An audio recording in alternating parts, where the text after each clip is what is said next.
नमस्कार, मैं हूं अतुल सिंघल। स्वागत है आपका हमारे खास कार्यक्रम नमो इम्पैक्ट में। दोस्तों, आज सर्वोच्च न्यायालय ने बड़े महत्वपूर्ण फैसले दिए हैं। दो फैसले ऐसे हैं जिसका लंबे समय से इंतज़ार था, और ख़ास तौर से बीजेपी के साथ साथ एक फ़ैसला तो ऐसा है जिसका कांग्रेस वाले भी इंतज़ार कर रहे थे। मैं बात कर रहा हूँ ज्ञान वापी के ऊपर जो आज फैसला आया है, उसका सर्वे जारी रहेगा, माननीय सुप्रीम कोर्ट ने ये कहा है, और वो भी एक तरीके से पूरा पारदर्शी तरीके से सर्वे रहेगा। उसकी जो रिपोर्ट होगी वो पारदर्शी तरीके से तैयार होगी। और दूसरा मामला जो है वो राहुल गांधी का है, उनको कुछ राहत मिली है सुप्रीम कोर्ट से। तो हमारे साथ डॉक्टर नंदकिशोर गर्ग हैं, जो बीजेपी के नेता भी हैं, हमारे पैनलिस्ट भी हैं और एक चिंतक हैं। हम उनसे जानेंगे कि इन फैसलों को वो किस तरीके से देखते हैं। बहुत बहुत स्वागत है डॉक्टर साहब आपका हमारे कार्यक्रम में। नमस्कार। तो सबसे पहले मेरा आपसे सवाल यही डॉक्टर साहब कि ये जो फैसले आए हैं, आप इनको किस तरीके से देखते हैं? दोनों महत्वपूर्ण फैसले हैं। भारत की न्याय व्यवस्था, जिसके ऊपर हम सभी भारतीय विश्वास करते हैं और करना भी चाहिए, आखिर अंत में सबसे अधिक विश्वसनीय, कितना ही कोई क्रिटिसाइज हम करें सीबीआई को, परंतु जब कभी होता है तो डिमांड क्या करते हैं? इसकी सीबीआई की जांच होनी चाहिए, कोई भी पार्टी। बिल्कुल ठीक है। तो इसका मतलब सीबीआई की साख है अपने कारणों से हमारी पसंद नापसंद करने कई बार क्रिटिसाइज करते। इसी ढंग से सर्वोच्च न्यायालय या कोई भी न्यायालय, आखिर न्यायालय की लंबी प्रक्रिया है।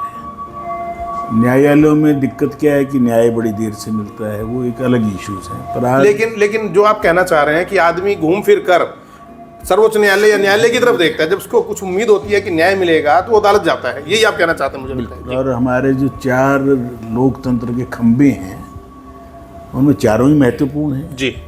यदि विधायी है, जिसको लेजिस्लेटिव कहें, संसदीय परंपरा वाले, ब्यूरोक्रेसी है, तीसरा न्यायपालिका, और चौथी हमारा जो जर्नलिस्ट है, पत्रकारिता जो है, मीडिया है।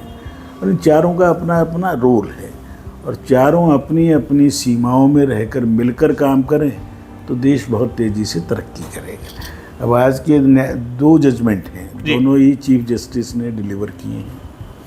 एक जजमेंट तो है सीधा सीधा राहुल गांधी जी का, नीचे के कोर्ट ने उनको सजा दी 2 साल की, हाई कोर्ट ने अपहेल्ड किया, बरकरार रखा। और उसके बाद सुप्रीम कोर्ट में आए राहुल गांधी जी, और वहाँ भी करें मैं माफ़ी नहीं मांगूंगा जी। पहले भी उनको अवसर था, परंतु अभी उनके अंदर बचपना है, बेशक 54 साल के हो गए हैं, और लोग कई बार शब्द निकल जाते हैं जाने अनजाने, हमसे भी निकलते रहे हैं। तो क्या है, क्षमा मांगने में तो कभी कोई दिक्कत ही नहीं, और उससे कोई आदमी छोटा नहीं होता है अगर कोई क्षमा बड़न को चाहिए, इसलिए पहले से। परंतु ये अड़ गए जी।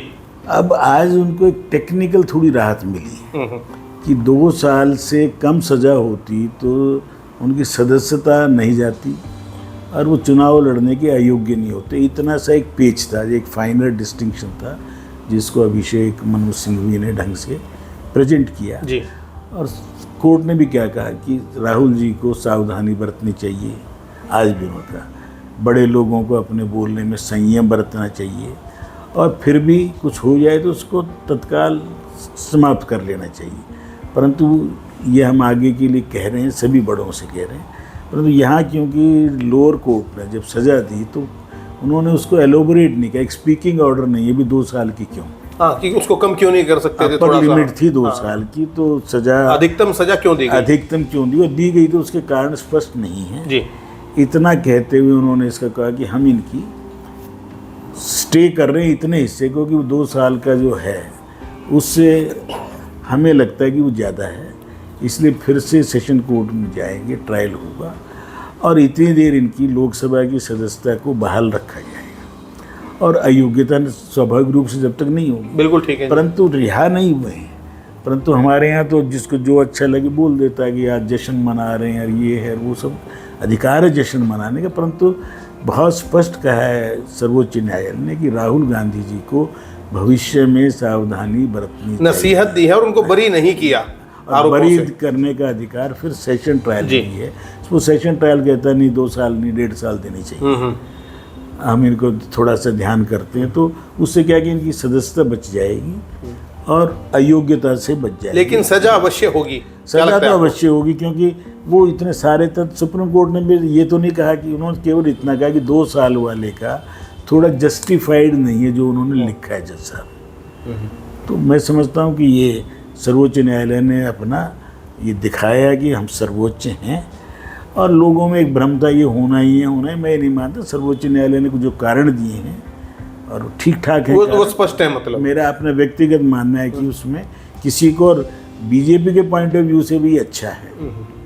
जो इनका ये महागठबंधन इंडिया बन रहा था, उसमें कांग्रेस दबी हुई थी। अब राहुल जी की एंट्री हो जाएगी। अब राहुल जी की एंट्री होने से जो नीतीश कुमार, ममता, केजरीवाल, ये सब लोगों को लगे यार प्रधानमंत्री तो फिर एक परिवार का हक है, और वो ठीक ठाक होके फिर आ रहा है। तो मैं समझता हूँ इनका गठबंधन को टूटेगा। बीजेपी के लिए राहु है, कांग्रेस के लिए, और मोदी जी को सूट करता है ऐसा अपोनेंट जिसमें बचकानापन हो। तो मुझे 2014 और 19 में जो मोदी जी की प्रचंड विजय हुई थी, मुझे एज भाजपा के समर्थक के तौर पर लगता है कि उससे भाजपा को लाभ ही होगा।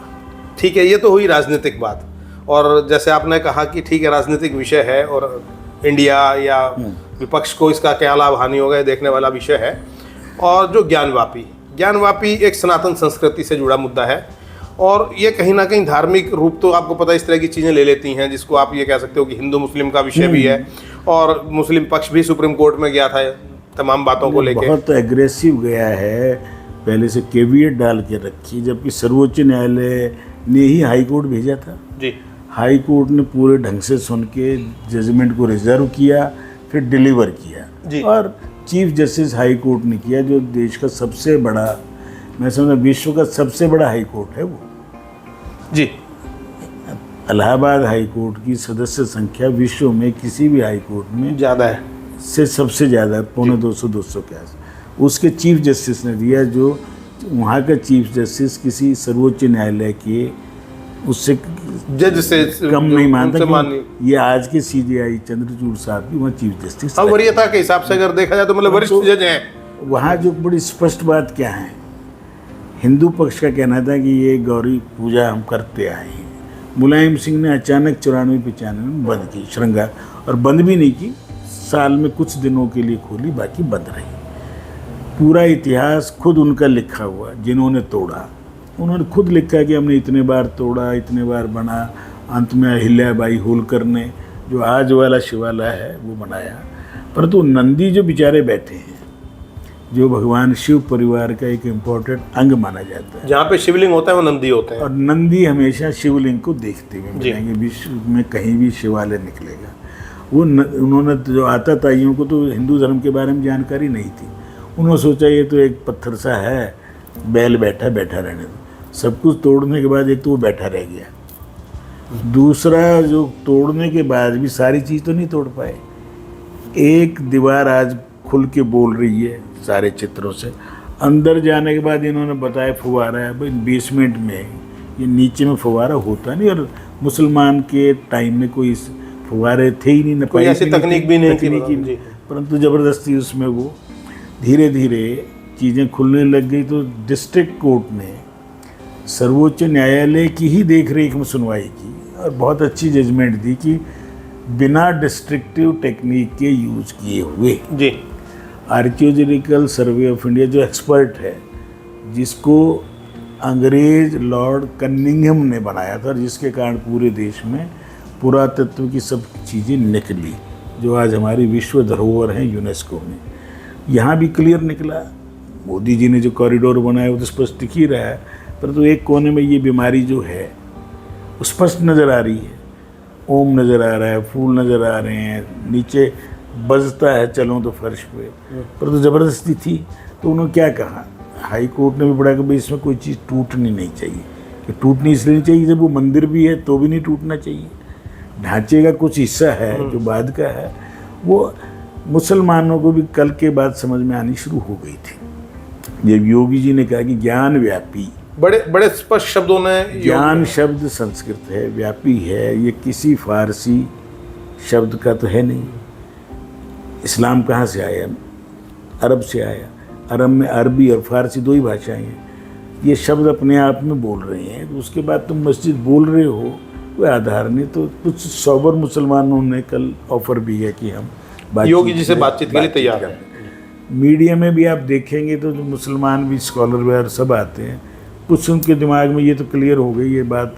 और फिर शुरू से हम क्या कह रहे हैं, हिंदू पक्ष यही तो कह रहा था भाई हज़ारों मंदिर तोड़े, 30,000 हैं या 3 लाख हैं। हम 3 ही मांग रहे थे ना विश्व हिंदू परिषद, जिनमें एक का तो निपटारा हो गया, समस्या निकल गई, मंदिर भगवान की कृपा से जनवरी में दर्शन शुरू हो जाएंगे। कृष्ण जन्मभूमि का भी इस एडवांस स्टेज पे आ गई, सुनवाई वगैरह सब चीज़ क्लियर हो के, मंदिर है एक कोने में, मस्जिद अभी मैं देख के भी आया। जी बिल्कुल। और वो स्पष्ट लिखने तोड़ने वालों ने भी लिखा हुआ है, कोई ज़्यादा झंझट नहीं है, उसको 5-4 किलोमीटर दूर जाके बना लें। हम तो इतने लिबरल समाज है हिंदू समाज, क्योंकि इससे बड़ा सेकुलर समाज विश्व में कहीं नहीं है, जो सहनशील है, धैर्य रखता है। कि अरे ये अपने आप को आज ये कह लें तो हम तो बुद्ध, महावीर, नानक सबको भगवान मानते हैं, मोहम्मद साहब को भी भगवान मानने में मुझे हिंदू मानने को तैयार है सनातन धर्म वाले। झगड़ा कहाँ है? तुम देश को अपना मान लो, धरती को अपना मान लो, 5 तत्व से हम शरीर बने, हम मरने के बाद जलते हैं, या जल समाधि है। तुम धरती के अंदर तो हिंदुओं में भी 20% लोग हैं जिनको धरती के अंदर वो किया जाता है। संत हैं, संतों को तो ऐसी समाज, जिसको हम दफन शब्द नहीं कहते, हम उसके समाज। भगवान की कृपा से जनवरी में दर्शन शुरू हो जाएंगे।